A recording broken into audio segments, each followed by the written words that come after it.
Hi folks. Well, I'm dressed today. My previous video, I was in my pajamas because it was made in the wee hours of the morning. In reference to Sea Shepherd and the court decision in these here United States, the Ninth Circuit Court of Appeals. The ICR, the Institution of Cetacean Research in Japan, took Sea Shepherd to court in the state in the Ninth Circuit Court on the West Coast because Sea Shepherd is chartered in the state of Washington, seeking an injunction against their illegal activities towards the Japanese in the Southern Ocean, the whaling fleet. Well, the Ninth Circuit ruled in favor of the ICR, issuing an injunction against Sea Shepherd from going within 500 yards of the Japanese whalers. To go beyond those, to go within those 500 yards, they're in violation of a court order, a court injunction. So now a lot of people, Sea Shepherd drones on Twitter, Facebook, the blogosphere, what they're saying is, the nerve of you Americans butting into international waters, just like you Americans to butt in. And where does an American court have jurisdiction, international waters or Australian waters? Also, those 4 vessels are registered in the Netherlands, New Zealand, and Australia. They're not registered in the United States. You Yankees mind your own business, will you? To which I have to say, really? Or as my compatriots and I say in Japan, Majikayo! Wait, the U.S. courts has no jurisdiction? Let me explain this to you. Those vessels that they own that are registered in foreign countries, they may be registered in foreign countries, but they're owned by Sea Shepherd. And Sea Shepherd is a U.S. registered organization. So U.S. courts have jurisdiction. And U.S. courts do have jurisdictions in corporations, entities of the United States, and citizens in their behavior in foreign countries or international waters. Allow me to illustrate to you.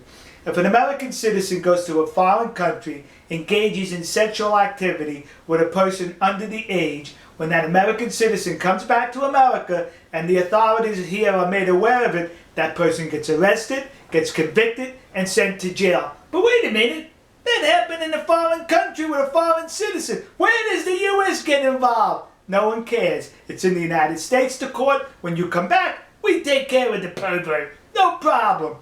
If a corporation, let's say a corporation, an American corporation executive is in Pakistan. He wants to get a Pakistani government contract for his company. So he bribes the Pakistani official.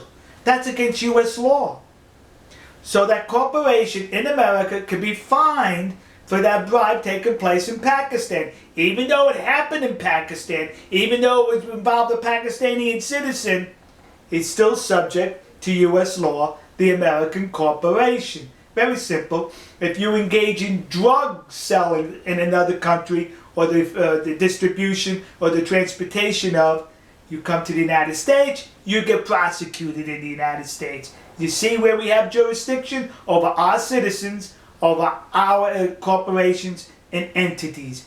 Sea Shepherd is one of those entities. It's registered in the state of Washington, meaning it has a corporate charter absolving the participants of any liability or responsibility, because the corporation is held responsible. When Sea Shepherd violates that 500-yard rule, you know what's going to happen? The state charter will be revoked.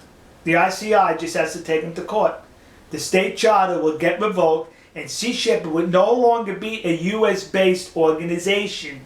It will be just a group of people, meaning the fugitive himself will be personally responsible, liability-wise, for anything that goes wrong. He will not be able to push it onto the organization.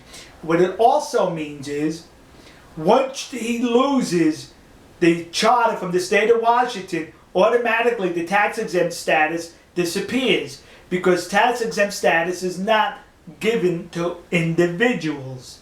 So he loses the tax-exempt status, he loses his U.S. charter in the state of Washington. You know what else he's going to lose? The 4 West Bucket garbage cows. Here's how. In violation of the U.S. court order, the ICR can take him to court and sue him or the organization for all their assets and their money. And the assets include those 4 rust-bucket garbage cows. So here's my appeal to the ICR.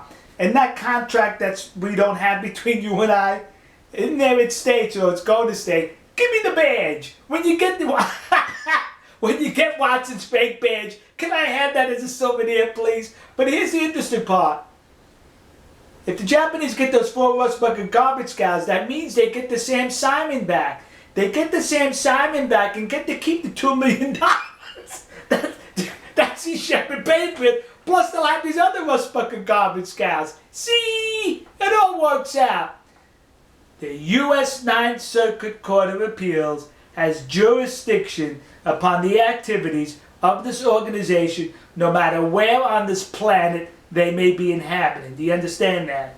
So, this is a great day for those of us who for years have been screaming that this eco-terrorist organization has been engaged in illegal activities. And it's amazing that you've got the U.S. Ninth Circuit Court of Appeals, the most liberal court in the United States, to issue an injunction against another liberal organization. It's absolutely phenomenal. All right. All right, folks. We'll see you. God bless you. God bless America. God bless the nation you happen to be in. And God bless the Institute of Cetacean Research and the Japanese whalers. We'll see you. Ha ha ha ha ha!